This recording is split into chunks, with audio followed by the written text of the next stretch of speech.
evangelista. Precisamente con esta visión ideológica, él va a tratar de, pues primero que nada, de ser también un pastor de iglesia, un ministro de iglesia, pero debido a sus elocuentes ideas y un poco también cuestionando los métodos del evangelismo, pues él mismo va a confrontar la estructura religiosa y así que va a tener serias discusiones con su familia y va a renunciar a esta mirada religiosa que él en un principio tenía. Tenemos este retrato de él y vean la majestuoso de estos rostros, como bien decía Delfa, la manera del rostro, ya estamos hablando de la personalidad del personaje. Así que bueno, este hombre que también se va a inscribir de los artistas postimpresionistas, él va a comenzar a realizar sus técnicas pictóricas desde muy joven y bueno, viendo que dentro del ministerio evangélico no podía hacerla porque tenía una confrontación en cuanto a la forma de llevar la evangelización, él empieza a buscar la pintura debido a que tenía un tío que era pintor, y a su hermano Teo, que era galerista de arte. Entonces, con Teo va a encontrar una afinidad y un refugio, porque Teo le entendía y le comprendía sus afinidades y sus aficiones artísticas. Por lo tanto, Teo y Vincent se convirtieron en un gran binomio para juntos apoyarse entre sí.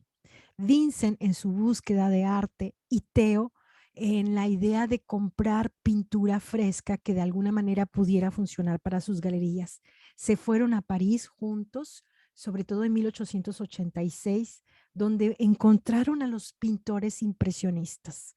Vincent, fascinado por esta atmósfera, va a tratar de pintar a la manera de los impresionistas, pero también admirando a los grandes realistas como Millet, tratará de representar a hombres y mujeres trabajando, ¿sí?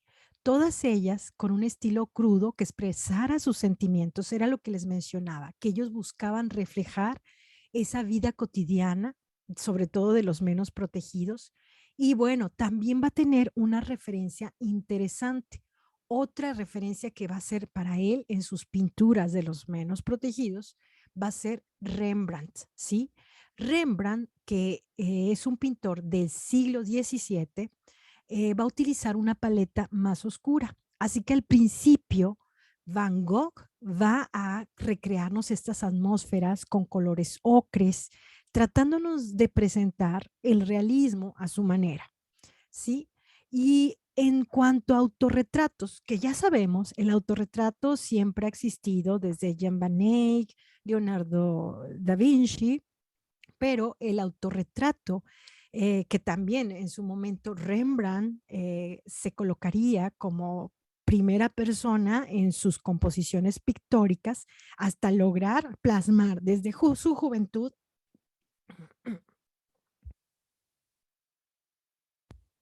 perdón, desde su juventud hasta su madurez. Rembrandt hizo una gran cantidad de lienzos y esto es algo que va a generar en Van Gogh la idea y la posibilidad de representar sus retratos. Y vean cómo Rembrandt logra a través de sus pinceladas una madurez pictórica y cada vez, casi creo que ya batallando con la vista, podía utilizar el pincel como una manera de dejar la huella de la pintura para dar luz a estos contrastes que Rembrandt pintaba.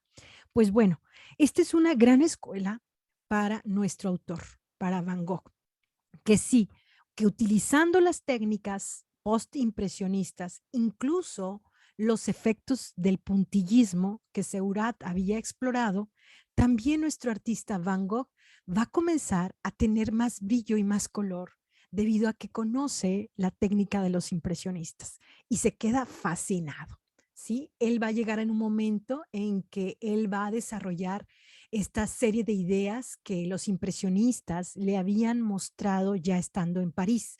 Van Gogh va a experimentar estas ideas tanto del neoimpresionismo, recuerden que así se le denominó al movimiento de Paul Signac o también de Seurat, y va a abandonar los argumentos pictóricos ya decadentes del pasado, sobre todo de paisajes y retratos.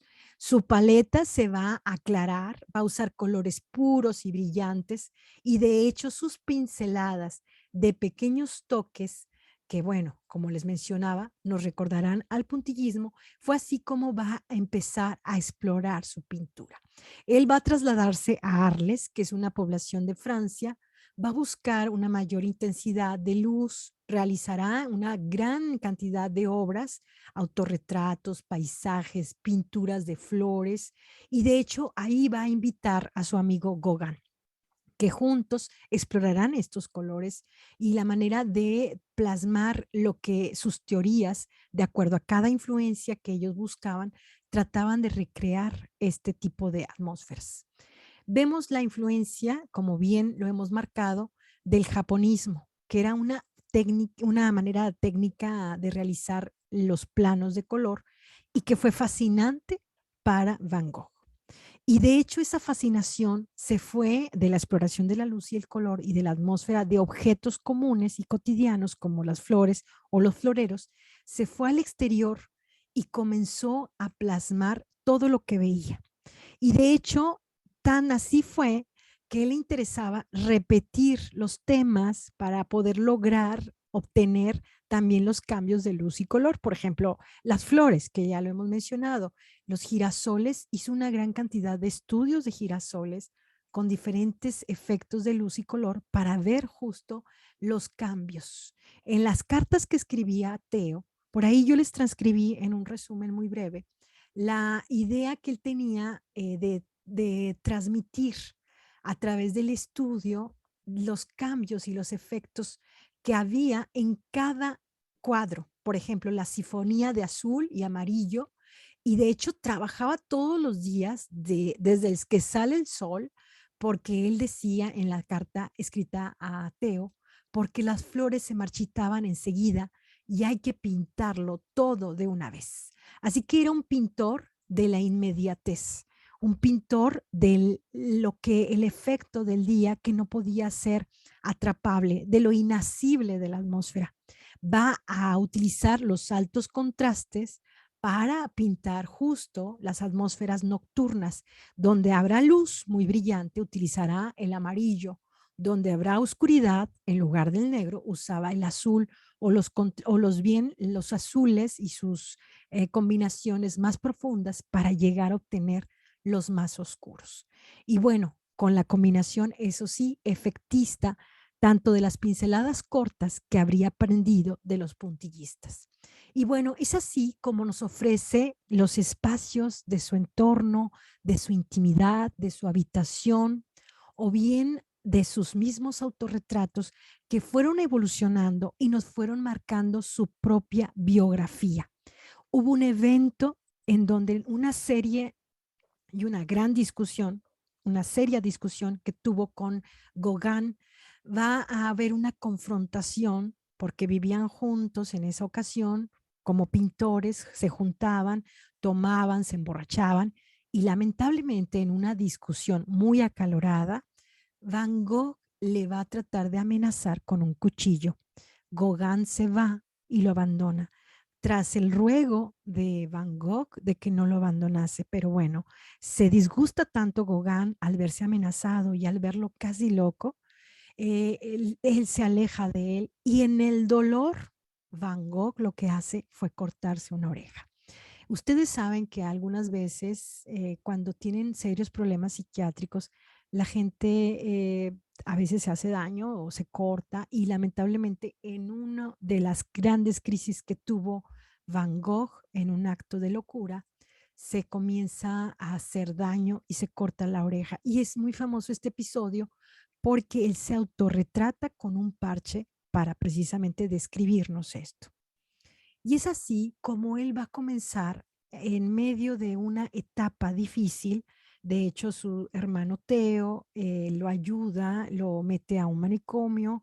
En el manicomio le permitirán pintar, también le dejarán salir para que pinte estas atmósferas, pero la gente ya le tenía un poco de miedo, hasta sentía como un tanto insegura, porque ver, imagínense a un hombre que al parecer era extraño para el pueblo, para la gente del pueblo, que sí, vaya que lo conocía, pero tenía miedo a sus reacciones que probablemente podrían haber sido violentas. Pero en el caso de Van Gogh, toda esta contención emocional, pues la transcribía en sus pinturas. Por eso vemos ya las formas de las siluetas de los árboles, casi ya con tonos sombríos, la deformidad de las hojas o también de las propias siluetas o de las nubes. Esto es algo bien importante que habría que observar porque son los últimos etapas de Van Gogh en la que nos representarán estas escenas o estos episodios donde al parecer en sus visiones, que bueno, algunas veces tenía una serie de vehemencia pictórica porque él estaba todo el día pintando en el sol y al parecer tenía una serie de alucinaciones y él te podía representar esa atmósfera de las alucinaciones en sus propias pinturas. Así que evidentemente este gran genio fue un genio de la emoción plasmada en estas pinturas, así como los sentimientos internos. De hecho, el doctor Gasset, que es uno de los doctores que lo atendía, también le modelaba. Toda la gente que estaba a su alrededor era tema de interés de este autor y todos a su estilo. De hecho, en su estilo había como una emoción presente, era como representar su propia emoción, la emoción de Van Gogh en los retratos de sus amigos, en los gestos, era como parte de su propia preocupación o de sus propios pesares. Y es como cuando tú, al momento de plasmar, representas, eso sí, lo que estás viviendo y al parecer lo representaba en los rostros de sus amigos. De las últimas telas nos mostrará esa oscuridad y bueno, él lamentablemente en estas telas donde aparentemente ya hay un nerviosismo, donde la psiquis o su psiquis estaba cada vez más compleja, él va a representar con cielos llenos de torbellinos, de manchas, esta iglesia, por ejemplo, la iglesia de Avers, la iglesia gótica que parece desmoronarse y los caminos serpenteantes amenazan, según los autores que han visto esta obra, dice que parecía como mostrarnos la bifurcación del camino y que, bueno, amenazaba posiblemente ese cielo hacia un final, un cataclismo. Y lamentablemente sí, Van Gogh en esta época decide dispararse y fue así como recogieron su cuerpo herido en uno de estos tantos campos donde al parecer con su última representación es mostrarnos justo una despedida, ¿sí? Un elevar el vuelo precisamente hacia ese destino incierto que era la muerte. Y bueno, pues lamentablemente sus últimas pinturas nos muestran estas atmósferas que realmente nos maravillan, nos envuelven, nos arropan llenas de emoción. Y bueno, les propongo algo, no sé si a